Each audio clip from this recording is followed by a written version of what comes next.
So hi mga Kabs, kumusta? Sana sa mabuting kalagayan at malulusog yung pangangatawan. PJTV ako pa ito. Kung di ka pa nakafollow, subscribe sa aking YouTube channel, Facebook page at TikTok account. Huwag niyong kalimutan mag-follow. And please, click na rin yung like and share nyo na rin ang video.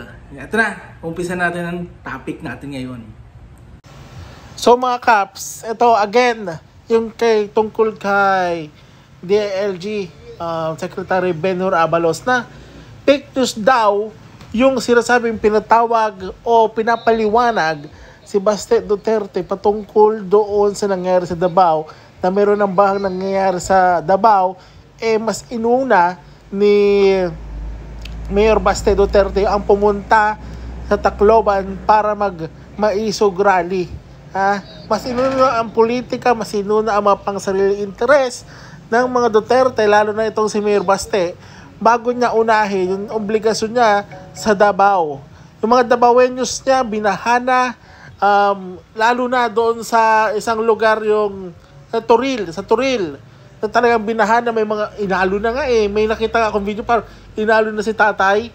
So, ang point kasi dito, bakit dininay ni Secretary Abalos na wala palang gano'n na pinapatawag o pinapaliwanag si Mayor Baste? Kasi wala nga siya doon sa Davao, di ba? Kahit may mga nangyari ng kalamidad. Hindi daw totoo yun. Hindi daw pinapatawag o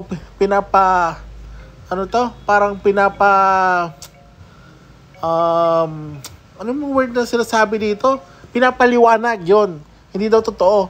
Parang lumalabas tuloy, takot itong si Secretary Abalos kay Duterte, kay Baste, na dapat talaga pagpaliwanagin nito. Duties. Duties muna. Binaha na yung lugar nyo. Anong ginawa? Mas inuna mo ang maisog rally. So si Abalos naman, lumalabas, parang takot sa Duterte. Ayaw makuha ang bad side ng Duterte. Ano na yan? The Secretary Abalos, pagpaliwanagin mo talaga dapat. Dinay mo pa talaga to, Ibig sabihin takot ka. Ibig sabihin takot ka, ganun ba to?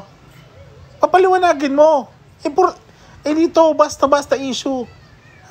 Duties to as a mayor ng Davao. Pero wala ka doon. May mga nasa lantana.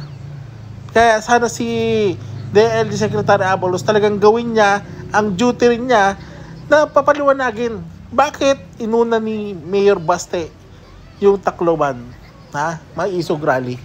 Yun lang yun. Yun lang yun. Secretary Abalos, ano pa? Huwag kang matakot sa mga Duterte.